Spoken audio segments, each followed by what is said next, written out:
La cousine bête par Honoré de Balzac. Partie 10 du livre audio. 2 jours après, ceux des convives de Dutillet qui déchiraient Madame Marneffe à belles dents se trouvaient attablés chez elle, 1 heure après qu'elle venait de faire peau neuve en changeant son nom pour le glorieux nom d'un maire de Paris. Cette trahison de la langue est une des légèretés les plus ordinaires de la vie parisienne.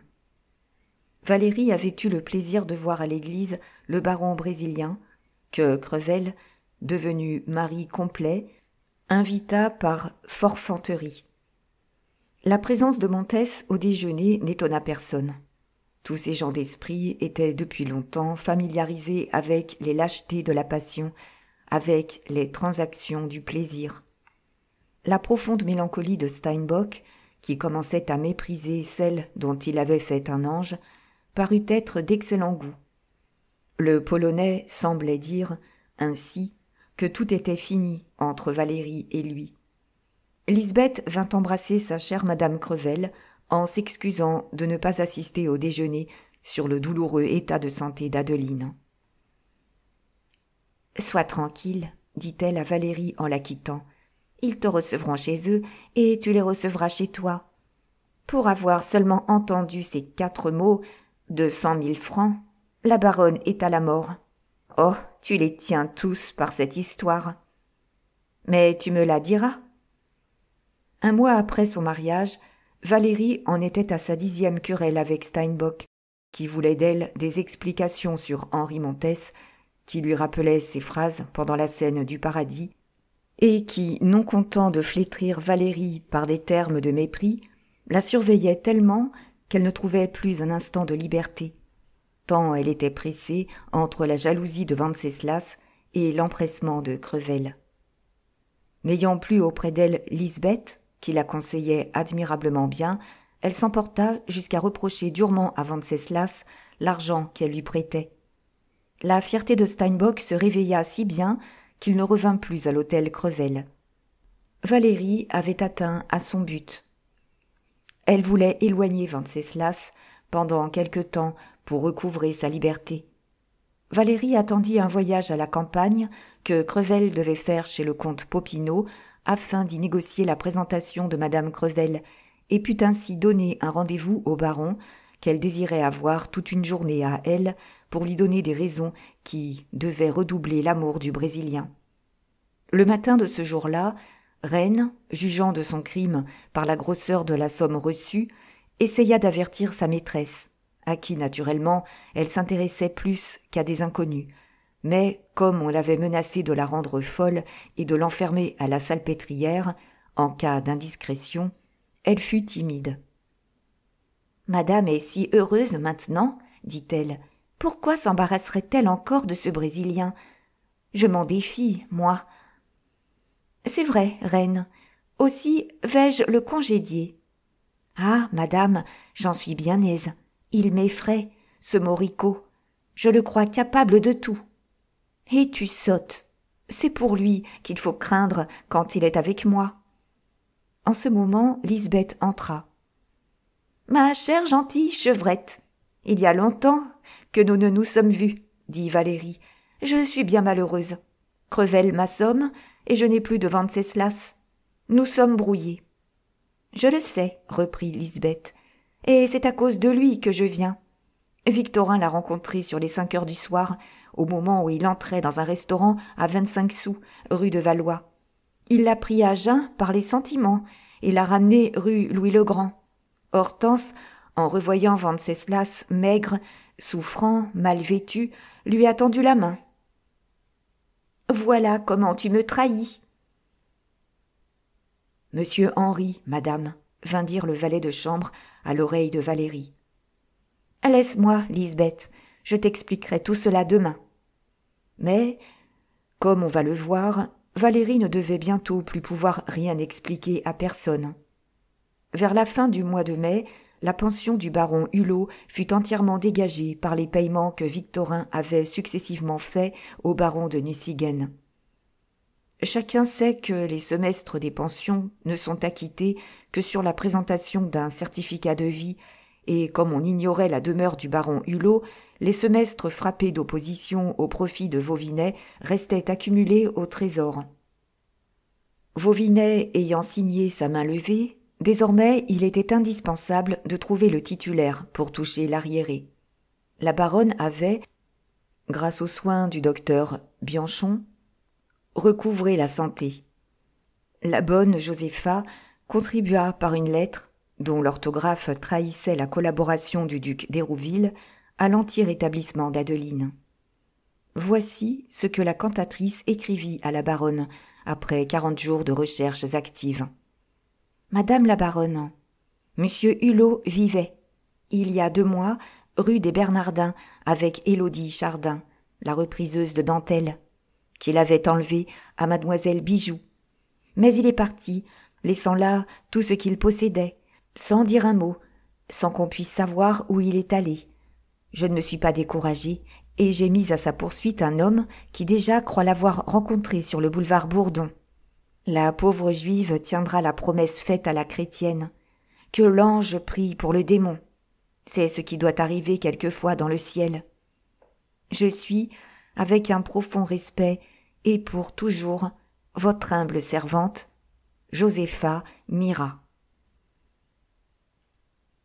Maître Hulot d'Ervy, n'entendant plus parler de la terrible madame Nourrisson, voyant son beau-père marié, ayant reconquis son beau-frère, revenu sous le toit de la famille, n'éprouvant aucune contrariété de sa nouvelle belle-mère, et trouvant sa mère mieux de jour en jour, se laissait aller à ses travaux politiques et judiciaires, emporté par le courant rapide de la vie parisienne, où les heures comptent pour des journées.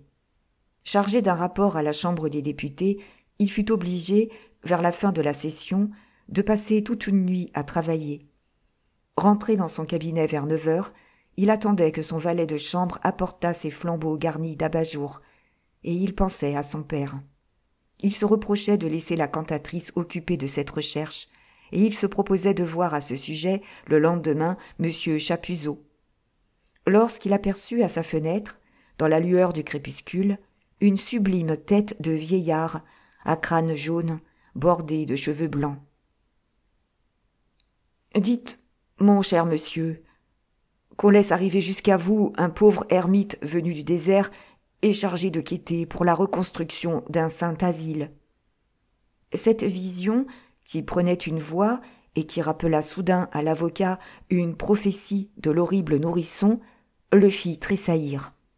« Introduisez ce vieillard, dit-il à son valet de chambre. »« Il empestera le cabinet de monsieur, répondit le domestique. Il porte une robe brune qu'il n'a pas renouvelée depuis son départ de Syrie, et il n'a pas de chemise. »« Introduisez ce vieillard, répéta l'avocat. Le vieillard entra.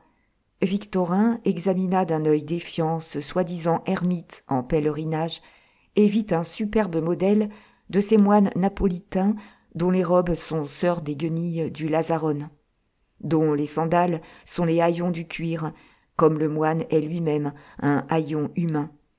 C'était d'une vérité si complète que, tout en gardant sa défiance, l'avocat se gourmanda d'avoir cru au sortilège de madame Nourrisson. « Que me demandez-vous ?»« Ce que vous croyez devoir me donner. » Victorin prit 100 sous à une pile d'écus et tendit la pièce à l'étranger. « À compte de 50 000 francs, c'est peu, dit le mendiant du désert. » Cette phrase dissipa toutes les incertitudes de Victorin. « Et le ciel a-t-il tenu ses promesses ?» dit l'avocat en fronçant le sourcil. « Le doute est une offense, mon fils, » répliqua le solitaire. « Si vous voulez ne payer qu'après les pompes funèbres accomplies, vous êtes dans votre droit. Je reviendrai dans 8 jours. »« Les pompes funèbres ?» s'écria l'avocat en se levant. « On a marché, » dit le vieillard en se retirant. « Et les morts vont vite à Paris. » Quand Hulot, qui baissa la tête, voulut répondre, l'agile vieillard avait disparu. « Je n'y comprends pas un mot, » se dit Hulot fils à lui-même. « Mais dans 8 jours, je lui redemanderai mon père, si nous ne l'avons pas trouvée. Ou madame Nourrisson, oui, elle se nomme ainsi, prend-elle de pareils acteurs? Le lendemain, le docteur Bianchon permit à la baronne de descendre au jardin après avoir examiné Lisbeth qui, depuis 1 mois, était obligée par une légère maladie des bronches de garder la chambre. Le savant docteur, qui n'osa dire toute sa pensée sur Lisbeth, avant d'avoir observé des symptômes décisifs, accompagna la baronne au jardin pour étudier, après 2 mois de réclusion, l'effet du plein air sur le tressaillement nerveux dont il s'occupait. La guérison de cette névrose affriolait le génie de Bianchon. En voyant ce grand et célèbre médecin assis et leur accordant quelques instants, la baronne et ses enfants eurent une conversation de politesse avec lui. « Vous avez une vie bien occupée, et bien tristement, dit la baronne. Je sais ce que c'est que d'employer ses journées à voir des misères ou des douleurs physiques. »« Madame, répondit le médecin, je n'ignore pas les spectacles que la charité vous oblige à contempler. Mais vous vous y ferez à la longue, comme nous nous y faisons tous. C'est la loi sociale. Le confesseur, le magistrat, l'avoué serait impossible si l'esprit de l'État ne domptait pas le cœur de l'homme. Vivrait-on sans l'accomplissement de ce phénomène? Le militaire, en temps de guerre, n'est-il pas également réservé à des spectacles encore plus cruels que ne le sont les nôtres? Et tous les militaires qui ont vu le feu sont bons. Nous avons le plaisir d'une cure qui réussit, comme vous avez, vous, la jouissance de sauver une famille des horreurs de la faim, de la dépravation, de la misère, en la rendant au travail, à la vie sociale.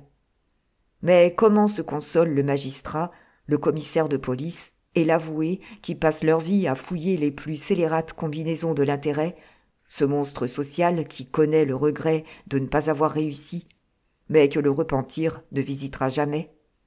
La moitié de la société passe sa vie à observer l'autre. J'ai pour ami, depuis bien longtemps, un avoué, maintenant retiré, qui me disait que, depuis 15 ans, les notaires, les avoués, se défient autant de leurs clients que des adversaires de leurs clients. Monsieur votre fils est avocat, n'a-t-il jamais été compromis par celui dont il entreprenait la défense? Oh, souvent, dit en souriant Victorin. D'où vient ce mal profond? Demanda la baronne. Du manque de religion, répondit le médecin, et de l'envahissement de la finance, qui n'est autre chose que l'égoïsme solidifié. L'argent, autrefois, n'était pas tout, on admettait des supériorités qui le primaient. Il y avait la noblesse, le talent, les services rendus à l'État. Mais aujourd'hui, la loi fait de l'argent un étalon général. Elle l'a pris pour base de la capacité politique. Certains magistrats ne sont pas éligibles. Jean-Jacques Rousseau ne serait pas éligible. Les héritages perpétuellement divisés obligent chacun à penser à soi dès l'âge de 20 ans. Eh bien, entre la nécessité de faire fortune et la dépravation des combinaisons, il n'y a pas d'obstacle, car le sentiment religieux manque en France, malgré les louables efforts de ceux qui tentent une restauration catholique. Voilà ce que se disent tous ceux qui contemplent, comme moi, la société dans ses entrailles. « Vous avez peu de plaisir, dit Hortense. »« Le vrai médecin, répondit Bianchon, se passionne pour la science. Il se soutient par ce sentiment autant que par la certitude de son utilité sociale. Tenez, en ce moment, vous me voyez dans une espèce de joie scientifique. Et bien des gens superficiels me prendraient pour un homme sans cœur. Je vais annoncer demain à l'Académie de médecine une trouvaille. J'observe en ce moment une maladie perdue. Une maladie mortelle, d'ailleurs, et contre laquelle nous sommes sans armes. Dans les climats tempérés, car elle est guérissable aux Indes. Une maladie qui régnait au Moyen-Âge. C'est une belle lutte que celle du médecin contre un pareil sujet. Depuis 10 jours, je pense à toute heure à mes malades, car ils sont 2, la femme et le mari. Ne vous sont-ils pas alliés, car, madame, vous êtes la fille de monsieur Crevel, dit-il en s'adressant à Célestine. Quoi? Votre malade serait mon père? dit Célestine. Demeure-t-il rue Barbet de Jouy? C'est bien cela, répondit Bianchon. Et la maladie est mortelle? Répéta Victorin, épouvanté. Je vais chez mon père, s'écria Célestine en se levant. Je vous le défends bien positivement, madame, répondit tranquillement Bianchon. Cette maladie est contagieuse. Vous y allez bien, monsieur, répliqua la jeune femme. Croyez-vous que les devoirs de la fille ne soient pas supérieurs à ceux du médecin? Madame, un médecin sait comment se préserver de la contagion, et l'irréflexion de votre dévouement me prouve que vous ne pourriez pas avoir ma prudence. Célestine se leva, retourna chez elle, où elle s'habilla pour sortir. Monsieur, dit Victorin à Bianchon, espérez-vous sauver monsieur et madame Crevel? Je l'espère sans le croire, répondit Bianchon. Le fait est inexplicable pour moi. Cette maladie est une maladie propre aux nègres et aux peuplades américaines, dont le système cutané diffère de celui des races blanches. Or, je ne peux établir aucune communication entre les Noirs, les Cuivrés, les Métis et monsieur ou madame Crevel. Si c'est d'ailleurs une maladie fort belle pour nous, elle est affreuse pour tout le monde. La pauvre créature, qui, dit-on, était jolie, est bien punie par où elle a péché, car elle est aujourd'hui d'une ignoble laideur, si toutefois elle est quelque chose. Ses dents et ses cheveux tombent, elle a l'aspect des lépreux, elle se fait horreur à elle-même. Ses mains, épouvantables à voir, sont enflées et couvertes de pustules verdâtres. Les ongles déchaussés restent dans les plaies qu'elle gratte. Enfin, toutes les extrémités se détruisent dans la sanie qui les ronge. « Mais la cause de ces désordres ?» demanda l'avocat. « Oh, dit Bianchon, la cause est dans une altération rapide du sang. Il se décompose avec une effrayante rapidité. J'espère attaquer le sang, je l'ai fait analyser. Je rentre prendre chez moi le résultat du travail de mon ami le professeur Duval, le fameux chimiste, pour entreprendre un de ces coups désespérés que nous jouons quelquefois contre la mort. »« Le doigt de Dieu est là, » dit la baronne d'une voix profondément émue. « Quoique cette femme m'ait causé des maux qui m'ont fait appeler, dans des moments de folie, la justice divine sur sa tête, je souhaite, mon Dieu, que vous réussissiez, monsieur le docteur. » Hulot fils avait le vertige. Il regardait sa mère, sa sœur et le docteur alternativement, en tremblant qu'on ne devinât ses pensées. Il se considérait comme un assassin. Hortense, elle, trouvait Dieu très juste. Célestine reparut pour prier son mari de l'accompagner. « Si vous y allez, madame, et vous, monsieur, restez à 1 pied de distance du lit des malades. Voilà toute la précaution. Ni vous, ni votre femme ne vous avisez d'embrasser le moribond. Aussi devez-vous accompagner votre femme, monsieur Hulot, pour l'empêcher de transgresser cette ordonnance. » Adeline et Hortense, restées seules, allèrent tenir compagnie à Lisbeth. La haine d'Hortense contre Valérie était si violente qu'elle ne put en contenir l'explosion. « Cousine, ma mère et moi nous sommes vengées !» s'écria-t-elle. « Cette venimeuse créature se sera mordue. Elle est en décomposition. » « Hortense, dit la baronne, tu n'es pas chrétienne en ce moment. Tu devrais prier Dieu de daigner inspirer le repentir à cette malheureuse. »« Que dites-vous » s'écria la bête en se levant de sa chaise. « Parlez-vous de Valérie ?»« Oui, répondit Adeline, elle est condamnée. Elle va mourir d'une horrible maladie dont la description seule donne le frisson. » Les dents de la cousine bête claquèrent. Elle fut prise d'une sueur froide. Elle eut une secousse terrible qui révéla la profondeur de son amitié passionnée pour Valérie. « J'y vais, dit-elle.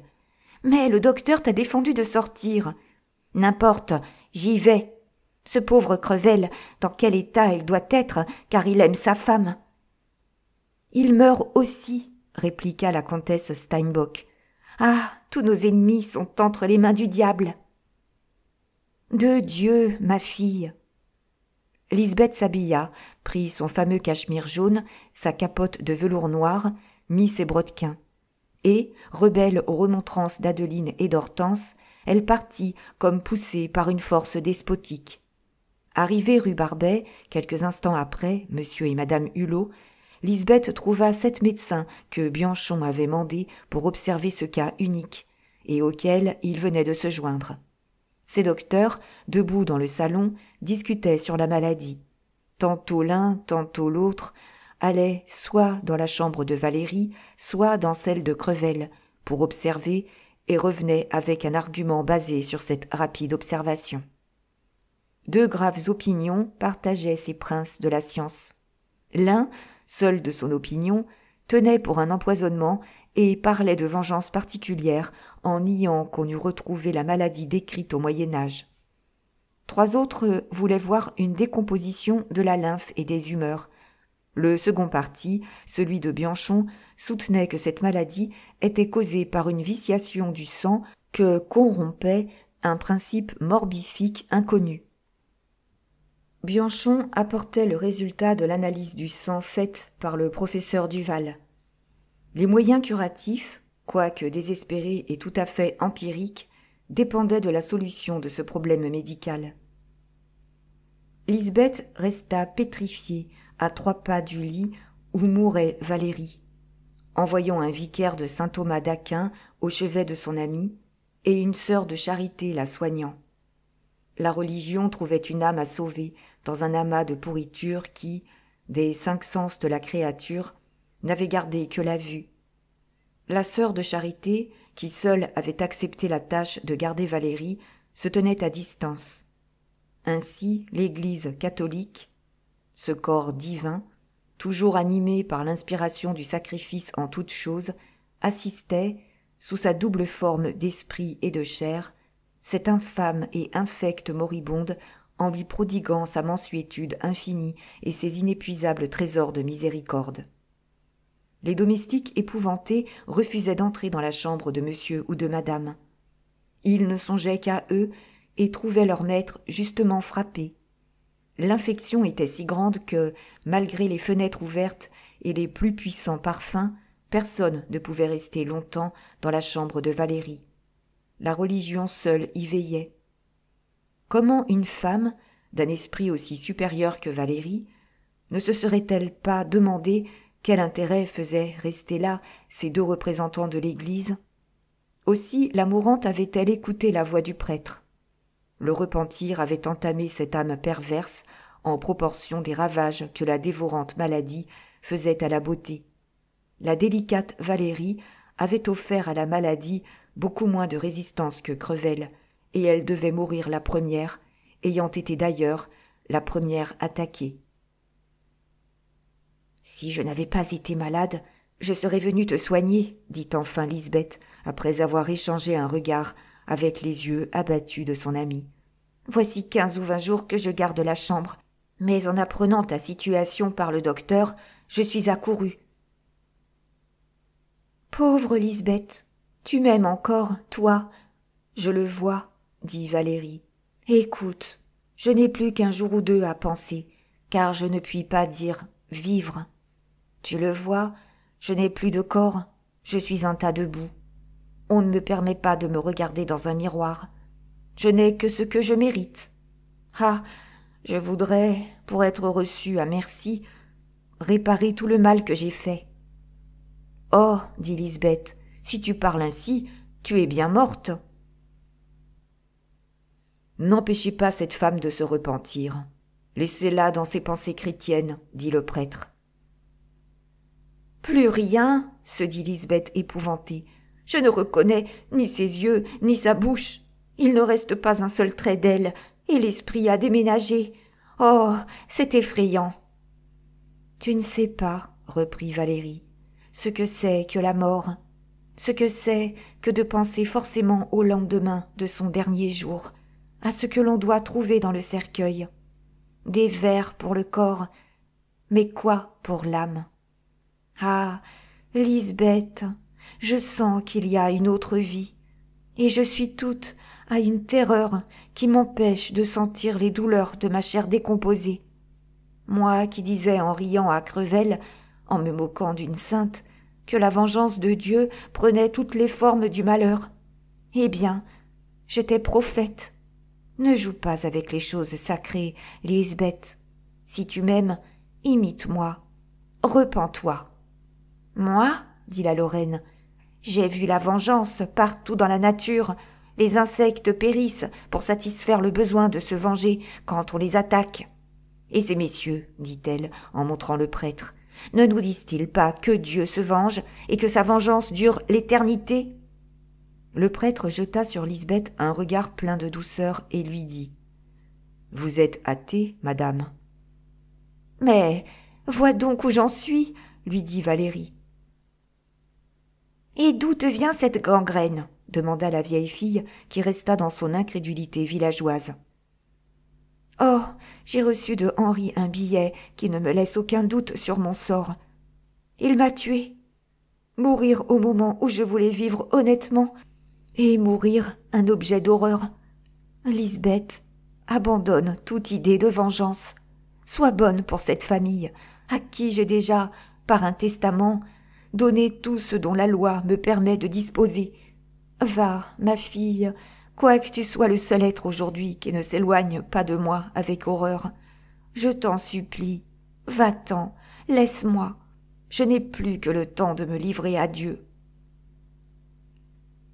Elle bat la campagne, se dit Lisbeth sur le seuil de la chambre. Le sentiment le plus violent que l'on connaisse, l'amitié d'une femme pour une femme, n'eut pas l'héroïque constance de l'Église. Lisbeth, suffoquée par les miasmes délétères, quitta la chambre. Elle vit les médecins continuant à discuter, mais l'opinion de Bianchon l'emportait et l'on ne débattait plus que la manière d'entreprendre l'expérience.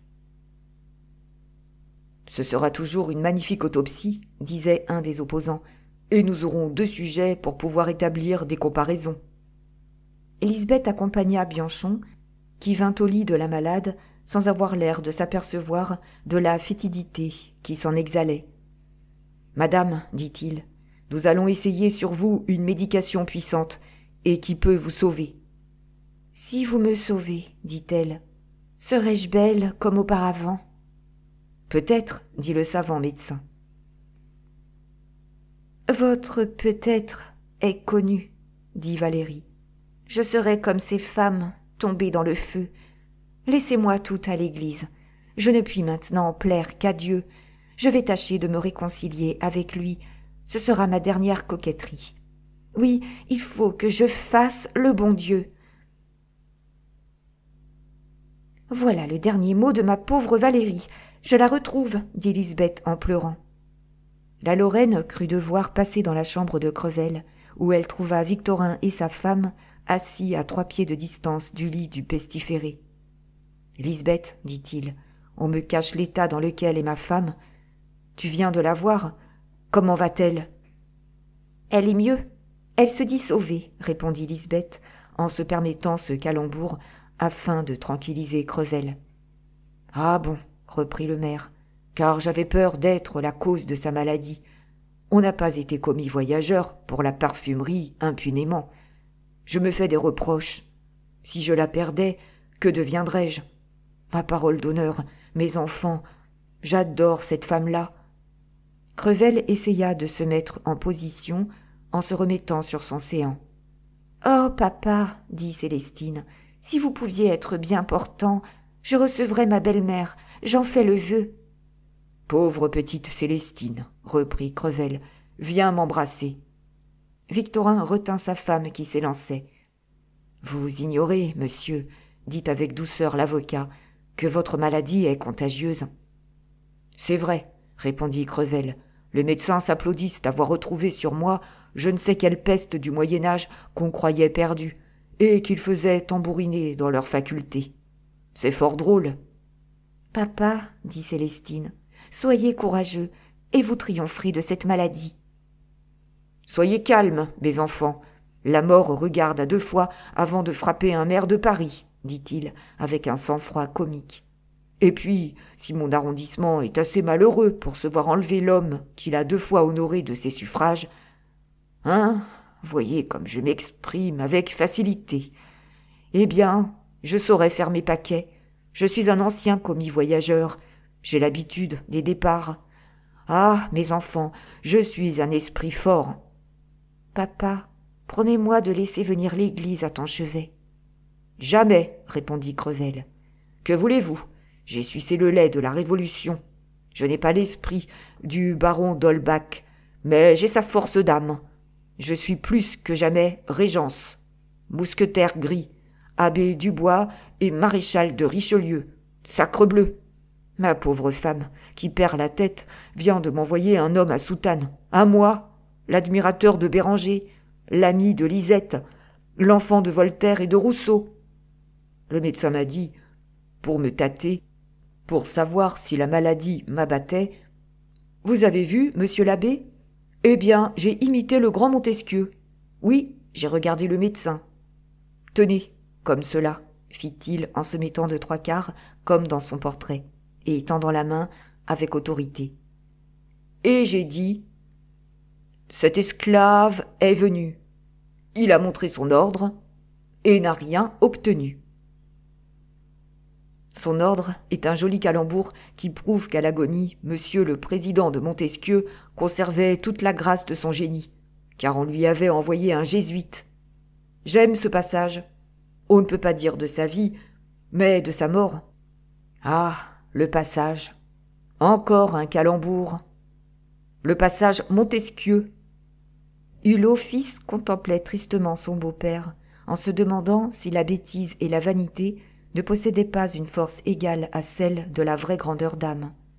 Les causes qui font mouvoir les ressorts de l'âme semblent être tout à fait étrangères au résultat. La force que déploie un grand criminel serait-elle donc la même que celle dont s'énorgueillit un chansonnette allant au supplice? À la fin de la semaine, madame Crevel était enterrée, après des souffrances inouïes, et Crevel suivit sa femme à 2 jours de distance. Ainsi, les effets du contrat de mariage furent annulés et Crevel hérita de Valérie. Le lendemain même de l'enterrement, l'avocat revit le vieux moine, et il le reçut sans mot dire. Le moine tendit silencieusement la main, et silencieusement aussi, maître Victorin Hulot lui remit 80 billets de banque de 1000 francs, pris sur la somme que l'on trouva dans le secrétaire de Crevel. Madame Hulot jeune hérita de la terre de Presles et de 30 000 francs de rente. Madame Crevel avait légué 300 000 francs au baron Hulot. Le scrofuleux Stanislas devait avoir, à sa majorité, l'hôtel Crevel et 24 000 francs de rente. Parmi les nombreuses et sublimes associations instituées par la charité catholique dans Paris, il en est une, fondée par Madame de la Chanterie, dont le but est de marier civilement et religieusement les gens du peuple qui se sont unis de bonne volonté. Les législateurs, qui tiennent beaucoup aux produits de l'enregistrement, la bourgeoisie régnante, qui tient aux honoraires du notariat, feignent d'ignorer que les 3/4 des gens du peuple ne peuvent pas payer 15 francs pour leur contrat de mariage. La chambre des notaires est au-dessous, en ceci de la chambre des avoués de Paris. Les avoués de Paris, compagnie assez calomniée, entreprennent gratuitement la poursuite des procès des indigents, tandis que les notaires n'ont pas encore décidé de faire gratis les contrats de mariage des pauvres gens. Quant au fisc, il faudrait remuer toute la machine gouvernementale pour obtenir qu'il se relâchât de sa rigueur à cet égard. L'enregistrement est sourd et muet. L'Église, de son côté, perçoit des droits sur les mariages. L'Église est, en France, excessivement fiscale. Elle se livre, dans la maison de Dieu, à d'ignobles trafics de petits bancs et de chaises dont s'indignent les étrangers, quoiqu'elle ne puisse avoir oublié la colère du Sauveur chassant les vendeurs du temple. Si l'Église se relâche difficilement de ses droits, il faut croire que ces droits, dits de fabrique, constituent aujourd'hui l'une de ses ressources, et la faute des Églises serait alors celle de l'État. La réunion de ces circonstances, par un temps où l'on s'inquiète beaucoup trop des nègres, des petits condamnés de la police correctionnelle, pour s'occuper des honnêtes gens qui souffrent, fait que beaucoup de ménages honnêtes restent dans le concubinage, faute de 30 francs. dernier prix auquel le notariat, l'enregistrement, la mairie et l'église puissent unir deux Parisiens. L'institution de Madame de la Chanterie, fondée pour remettre les pauvres ménages dans la voie religieuse et légale, est à la poursuite de ces couples, qu'elle trouve d'autant mieux qu'elle les secourt comme indigents, avant de vérifier leur état incivil. Lorsque Madame la baronne Hulot fut tout à fait rétablie, elle reprit ses occupations. Ce fut alors que la respectable Madame de la Chanterie vint prier Adeline de joindre la légalisation des mariages naturels aux bonnes œuvres dont elle était l'intermédiaire. Une des premières tentatives de la baronne en ce genre eut lieu dans le quartier sinistre, nommé autrefois la Petite Pologne, et que circonscrivent la rue du Rocher, la rue de la Pépinière et la rue de Miroménil. Il existe là comme une succursale du faubourg Saint-Marceau. Pour peindre ce quartier, il suffira de dire que les propriétaires de certaines maisons habitées par des industriels sans industrie, par de dangereux ferrailleurs, par des indigents livrés à des métiers périlleux, n'osent pas y réclamer leur loyer et ne trouvent pas d'huissier qui veuille expulser les locataires insolvables. En ce moment, la spéculation, qui tend à changer la face de ce coin de Paris et à bâtir l'espace en friche qui sépare la rue d'Amsterdam de la rue du Faubourg du Roule, en modifiera sans doute la population, car la truelle est, à Paris, plus civilisatrice qu'on ne le pense. En bâtissant de belles et d'élégantes maisons à concierges, les bordant de trottoirs et y pratiquant des boutiques, la spéculation écarte, par le prix du loyer, les gens sans aveu, les ménages sans mobilier et les mauvais locataires. Ainsi, les quartiers se débarrassent de ces populations sinistres et de ces bouges où la police ne met le pied que quand la justice l'ordonne. En juin 1844, l'aspect de la place de la Borde et de ses environs était encore peu rassurant. Le fantassin élégant qui, de la rue de la Pépinière, remontait par hasard dans ces rues épouvantables, s'étonnait de voir l'aristocratie coudoyée là par une infime bohème. Dans ces quartiers, où végètent l'indigence ignorante et la misère aux abois, fleurissent les derniers écrivains publics qui se voient dans Paris. Là où vous voyez écrits ces deux mots, écrivain public, en grosses coulées, sur un papier blanc affiché à la vitre de quelque entresol ou d'un fangeux rez-de-chaussée, vous pouvez hardiment penser que le quartier recèle beaucoup de gens ignares et, partant, des malheurs, des vices et des criminels. L'ignorance est la mère de tous les crimes. Un crime est, avant tout, un manque de raisonnement. Or, pendant la maladie de la baronne, ce quartier, pour lequel elle était une seconde providence, avait acquis un écrivain public établi dans le passage du Soleil, dont le nom est une de ses antithèses familières aux Parisiens, car ce passage est doublement obscur. Cet écrivain, soupçonné d'être allemand, se nommait Wider et vivait maritalement avec une jeune fille, de laquelle il était si jaloux qu'il ne la laissait aller que chez d'honnêtes fumistes de la rue Saint-Lazare, italiens comme tous les fumistes, et à Paris depuis longues années. Ces fumistes avaient été sauvés d'une faillite inévitable et qui les aurait réduits à la misère par la baronne Hulot, agissant pour le compte de Madame de la Chanterie. En quelques mois, l'aisance avait remplacé la misère et la religion était entrée en des cœurs qui, naguère, maudissaient la Providence, avec l'énergie particulière aux Italiens fumistes. Une des premières visites de la baronne fut donc pour cette famille. Elle fut heureuse du spectacle qui s'offrit à ses regards, au fond de la maison où demeuraient ces braves gens, rue Saint-Lazare, auprès de la rue du Rocher. Au-dessus des magasins et de l'atelier, maintenant bien fournis, et où grouillaient des apprentis et des ouvriers, tous italiens de la vallée de Domodossola, la famille occupait un petit appartement où le travail avait apporté l'abondance. La baronne fut reçue comme si c'eût été la Sainte Vierge apparue. Après un quart d'heure d'examen, forcée d'attendre le mari pour savoir comment allaient les affaires, Adeline s'acquitta de son saint espionnage en s'enquérant des malheureux que pouvait connaître la famille du fumiste. « Ah, ma bonne dame, Vous qui sauveriez les damnés de l'enfer, dit l'Italienne, il y a bien près d'ici une jeune fille à retirer de la perdition. La connaissez-vous bien? Demanda la baronne. C'est la petite fille d'un ancien patron de mon mari, venu en France dès la Révolution en 1798, nommée Judici. Le père Judici a été, sous l'empereur Napoléon, l'un des premiers fumistes de Paris. Il est mort en 1819, laissant une belle fortune à son fils.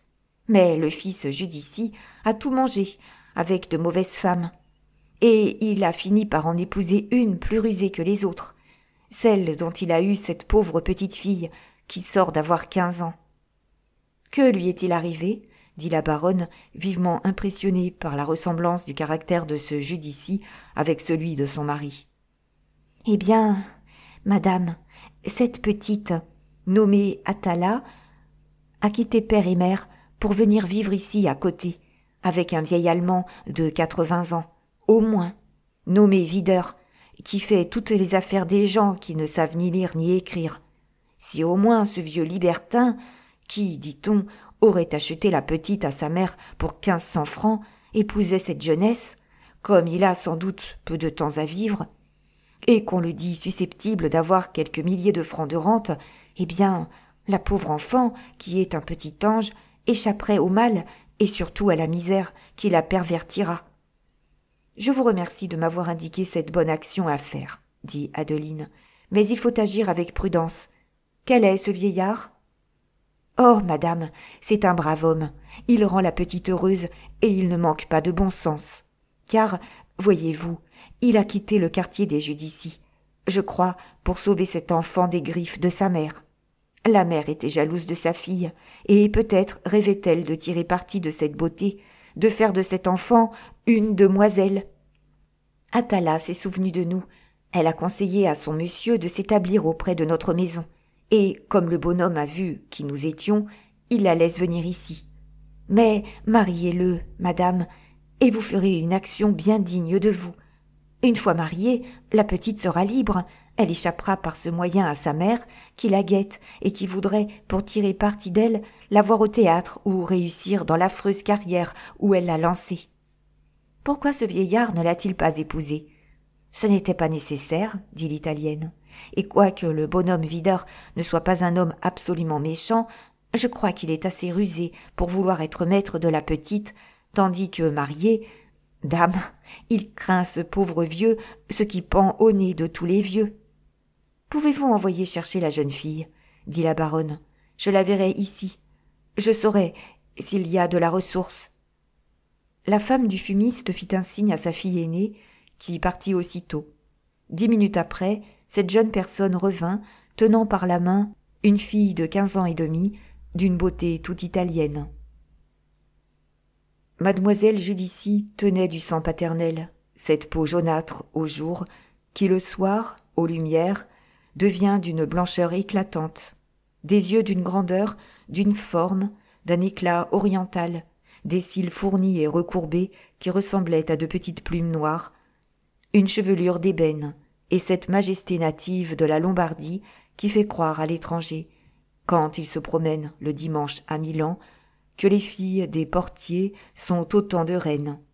Atala, prévenue par la fille du fumiste de la visite de cette grande dame dont elle avait entendu parler, avait mis à la hâte une jolie robe de soie, des brodequins et un mantelet élégant. Un bonnet à ruban couleur cerise décuplait l'effet de la tête. Cette petite se tenait dans une pose de curiosité naïve, en examinant du coin de l'œil la baronne, dont le tremblement nerveux l'étonnait beaucoup. La baronne poussa un profond soupir en voyant ce chef-d'œuvre féminin dans la boue de la prostitution, et jura de la ramener à la vertu. « Comment te nommes-tu, mon enfant ?»« Atala, madame. »« Sais-tu lire, écrire ?»« Non, madame, mais cela ne fait rien, puisque monsieur le sait. »« Tes parents t'ont-ils mené à l'église? As-tu fait ta première communion?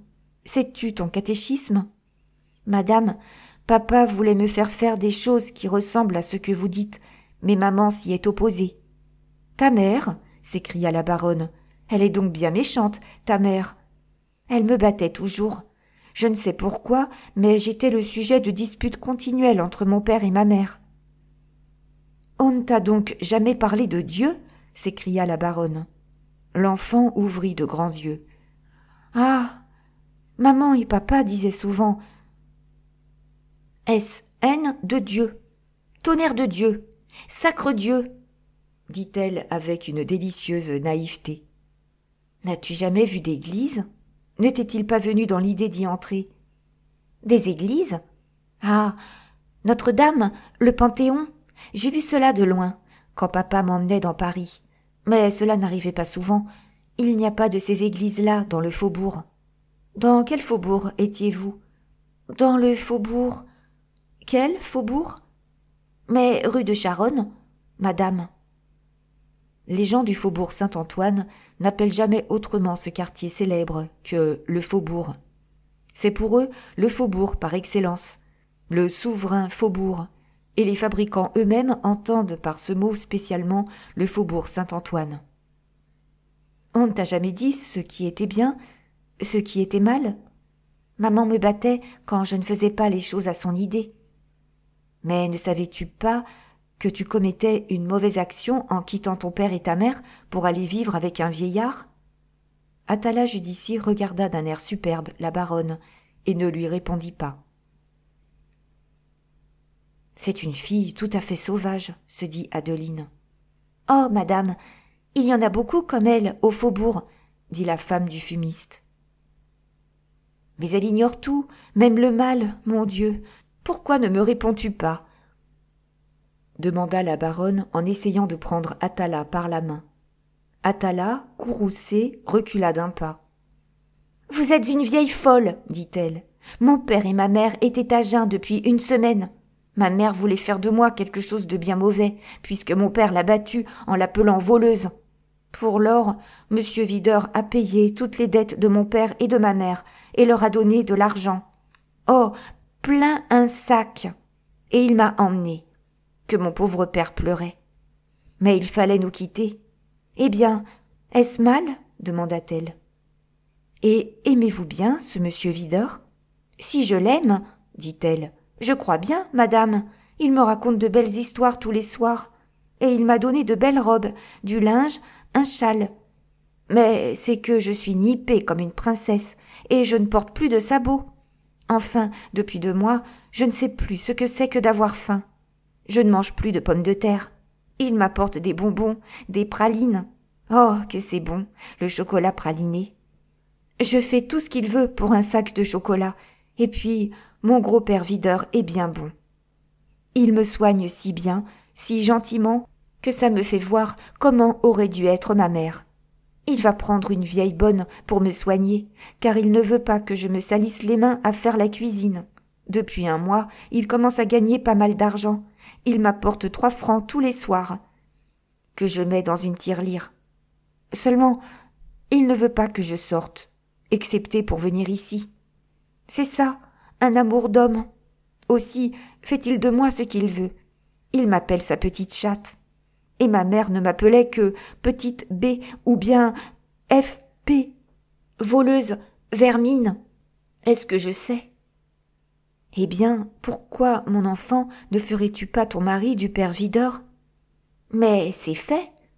Madame, dit la jeune fille, en regardant la baronne d'un air plein de fierté, sans rougir, le front pur, les yeux calmes. Il m'a dit que j'étais sa petite femme. Mais c'est bien embêtant d'être la femme d'un homme. Allez, sans les pralines. Mon Dieu, se dit à voix basse la baronne. Quel est le monstre qui a pu abuser d'une si complète et si sainte innocence? Remettre cet enfant dans le bon sentier, n'est-ce pas racheter bien des fautes? Moi, je savais ce que je faisais, se dit-elle en pensant à sa scène avec Crevel. Elle ignore tout. Connaissez-vous monsieur Samanon? Demanda la petite Atala d'un air câlin. Non, ma petite. Mais pourquoi me demandes-tu cela? Bien vrai, dit l'innocente créature. Ne crains rien de madame, Atala, dit la femme du fumiste. C'est un ange. C'est que mon gros chat a peur d'être trouvé par ce Samanon. Il se cache. Et que je voudrais bien qu'il pût être libre. Et pourquoi? Dame, Il me mènerait à Bobino, peut-être à l'Ambigu. » « Quelle ravissante créature !» dit la baronne en embrassant cette petite fille. « Êtes-vous riche ?» demanda Atala, qui jouait avec les manchettes de la baronne. « Oui et non, » répondit la baronne. « Je suis riche pour les bonnes petites filles, comme toi, quand elles veulent se laisser instruire des devoirs du chrétien par un prêtre et aller dans le bon chemin. »« Dans quel chemin ?» dit Atala. « Je vais bien sur mes jambes ?»« Le chemin de la vertu. » Atala regarda la baronne d'un air matois et rieur. « Vois, madame, elle est heureuse depuis qu'elle est rentrée dans le sein de l'église, » dit la baronne en montrant la femme du fumiste. « Tu t'es mariée comme les bêtes s'accouplent. »« Moi ?» reprit Atala. « Mais si vous voulez me donner ce que me donne le père Vidor, je serai bien contente de ne pas me marier. C'est une scie. Savez-vous ce que c'est ?»« Une fois qu'on s'est uni à un homme, comme toi, reprit la baronne, la vertu veut qu'on lui soit fidèle. »« Jusqu'à ce qu'il meure, dit Atala d'un air fin. Je n'en aurai pas pour longtemps. Si vous saviez comme le père Videur tousse et souffle. Peu, peu, fit-elle en imitant le vieillard. La vertu, la morale veulent, reprit la baronne, que l'Église qui représente Dieu et la mairie qui représente la loi consacrent votre mariage. Vois, madame, elle s'est mariée légitimement. Est-ce que ce sera plus amusant ? Demanda l'enfant. Tu seras plus heureuse, dit la baronne, car personne ne pourra te reprocher ce mariage. Tu plairas à Dieu. Demande à madame si elle s'est mariée sans avoir reçu le sacrement du mariage. Atala regarda la femme du fumiste. Qu'a-t-elle plus que moi ? Demanda-t-elle. Je suis plus jolie qu'elle. Oui, mais je suis une honnête femme, et toi, l'on peut te donner un vilain nom.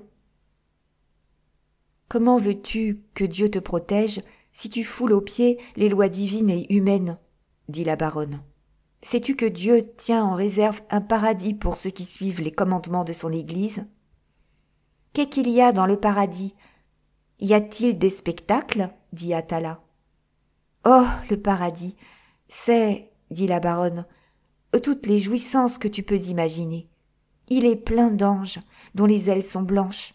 On y voit Dieu dans sa gloire, on partage sa puissance, on est heureux à tout moment et dans l'éternité. Atala Judici écoutait la baronne comme elle eût écouté de la musique. Et, la voyant hors d'état de comprendre, Adeline pensa qu'il fallait prendre une autre voie en s'adressant au vieillard. « Retourne chez toi, ma petite, et j'irai parler à ce monsieur Videur. Est-il français ? Il est alsacien, madame. Mais il sera riche, allez.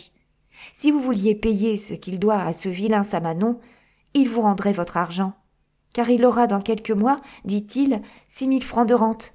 Et nous irons alors vivre à la campagne, bien loin, dans les Vosges. » Ce mot, les Vosges, fit tomber la baronne dans une rêverie profonde. Elle revit son village. La baronne fut tirée de cette douloureuse méditation par les salutations du fumiste qui venait lui donner les preuves de sa prospérité. « Dans un an, madame, je pourrai vous rendre les sommes que vous nous avez prêtées, car c'est l'argent du bon Dieu, c'est celui des pauvres et des malheureux. Si je fais fortune, vous puiserez un jour dans notre bourse.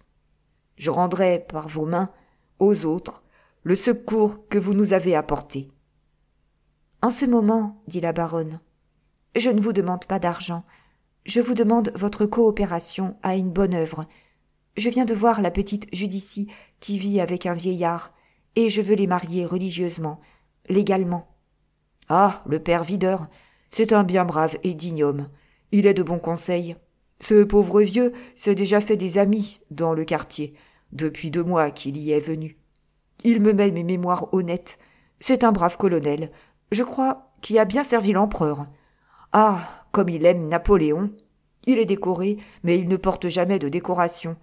Il attend qu'il se soit refait, car il a des dettes, le pauvre cher homme. Je crois même qu'il se cache. Il est sous le coup des huissiers. »« Dites que je payerai ses dettes, s'il veut épouser la petite. »« Eh bien, ce sera bientôt fait. Tenez, madame, allons-y.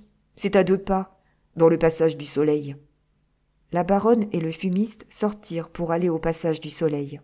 « Par ici, madame, » dit le fumiste en montrant la rue de la Pépinière. Le passage du Soleil est en effet au commencement de la rue de la Pépinière et débouche rue du Rocher.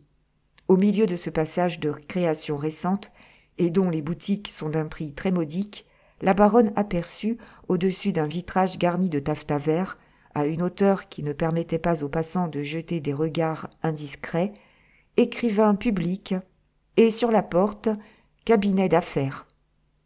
Ici l'on rédige les pétitions, on met les mémoires honnêtes, etc. Discrétion, célérité. L'intérieur ressemblait à ces bureaux de transit où les omnibus de Paris font attendre les places de correspondance aux voyageurs. Un escalier intérieur menait sans doute à l'appartement en entresol, éclairé par la galerie et qui dépendait de la boutique. La baronne aperçut un bureau de bois blanc noirci, des cartons et un ignoble fauteuil acheté d'occasion.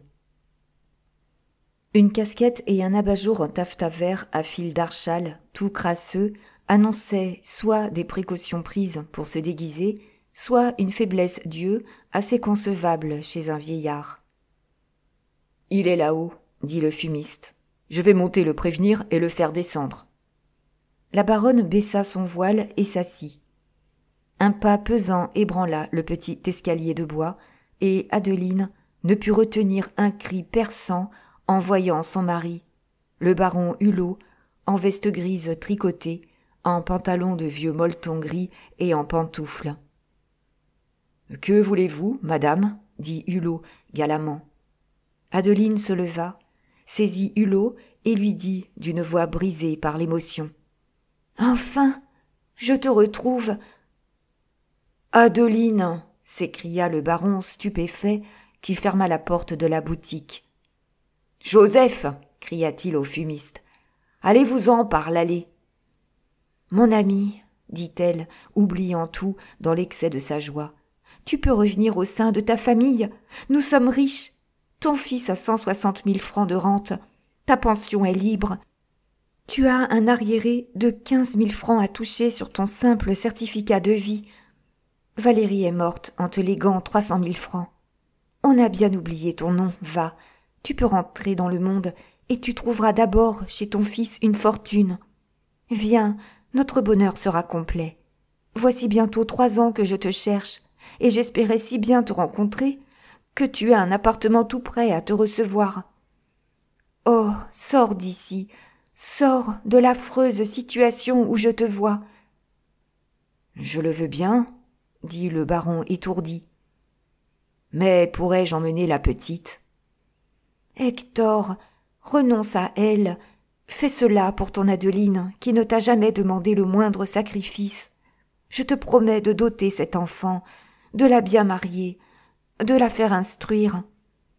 Qu'il soit dit qu'une de celles qui t'ont rendu heureux soit heureuse, et ne tombe plus ni dans le vice, ni dans la fange. »« C'est donc toi, » reprit le baron avec un sourire, « qui voulais me marier ? Reste un instant là, dit-il, je vais aller m'habiller là-haut, où j'ai dans une malle des vêtements convenables. » Quand Adeline fut seule, et qu'elle regarda de nouveau cette affreuse boutique, elle fondit en larmes. « Il vivait là, se dit-elle, et nous sommes dans l'opulence. Pauvre homme, a-t-il été puni, lui qui était l'élégance même ?» Le fumiste vint saluer sa bienfaitrice, qui lui dit de faire avancer une voiture. Quand le fumiste revint, la baronne le pria de prendre chez lui la petite attelage d'ici, de l'emmener sur le champ. « Vous lui direz, ajouta-t-elle, que si elle veut se mettre sous la direction de monsieur le curé de la Madeleine, le jour où elle fera sa première communion, je lui donnerai 30 000 francs de dot et un bon mari. Quelque brave jeune homme. »« Mon fils aîné, madame, il a 22 ans et il adore cet enfant. » Le baron descendit en ce moment, il avait les yeux humides.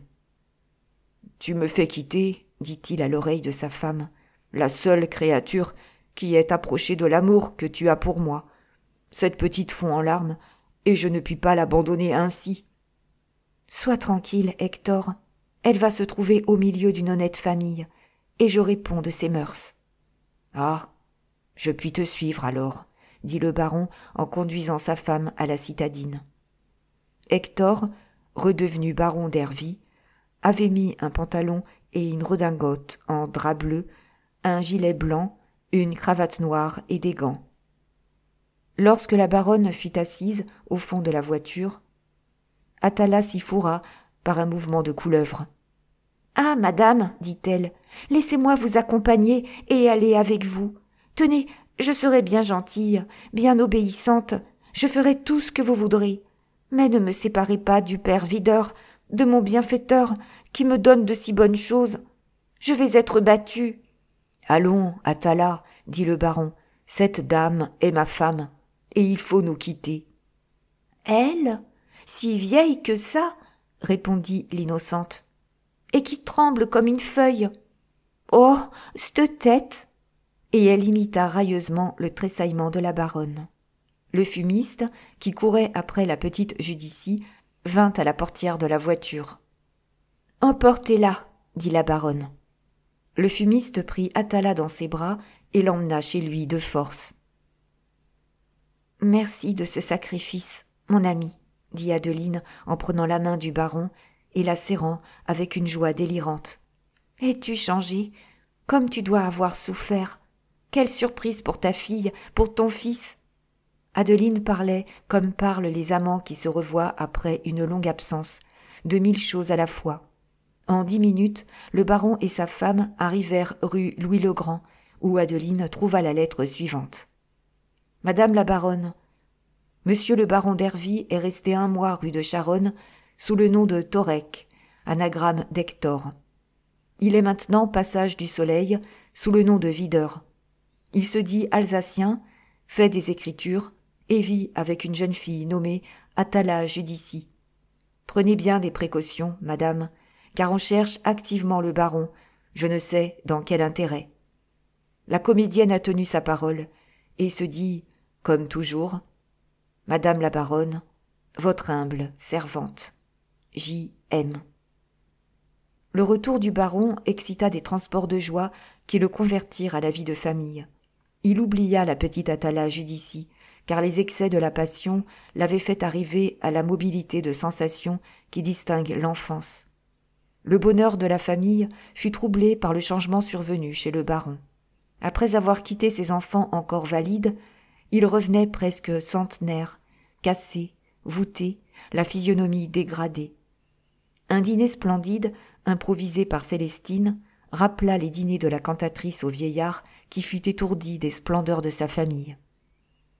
« Vous fêtez le retour du père prodigue, dit-il à l'oreille d'Adeline. « Chut, tout est oublié, répondit-elle. « Et Lisbeth ?»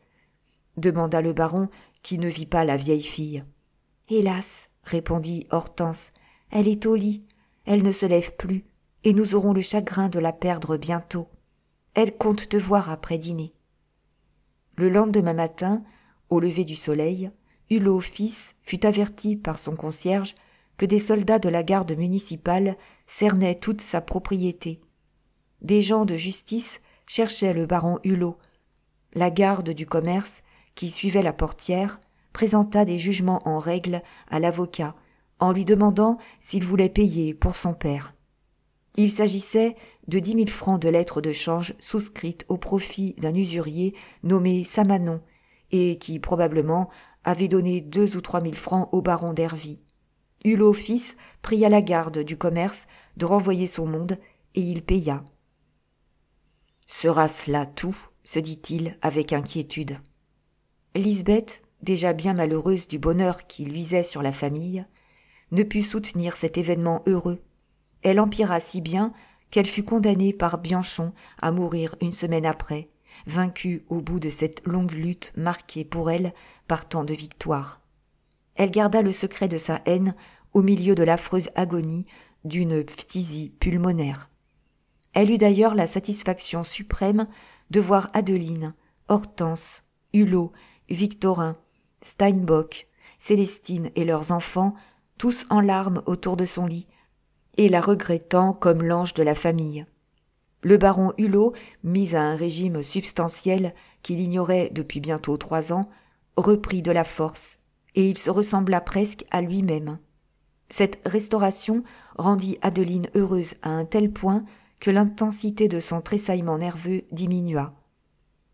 « Elle finira par être heureuse, » se dit Lisbeth, la veille de sa mort, en voyant l'espèce de vénération que le baron témoignait à sa femme, dont les souffrances lui avaient été racontées par Hortense et par Victorin.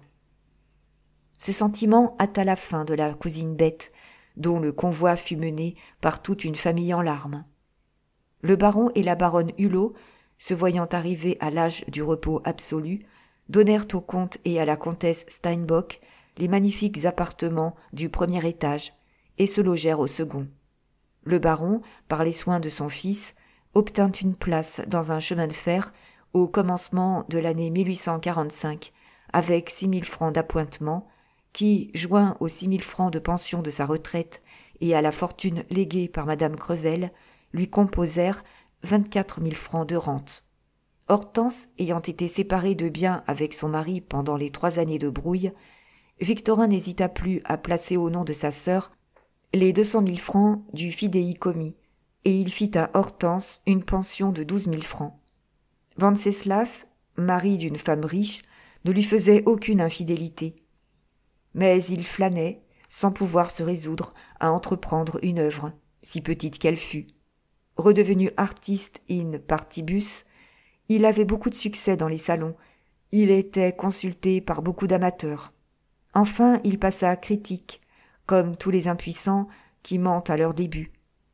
Chacun de ces ménages jouissait donc d'une fortune particulière, quoique vivant en famille. Éclairée par tant de malheurs, la baronne laissait à son fils le soin de gérer les affaires et réduisait ainsi le baron à ses appointements, espérant que l'exiguïté de ce revenu l'empêcherait de retomber dans ses anciennes erreurs.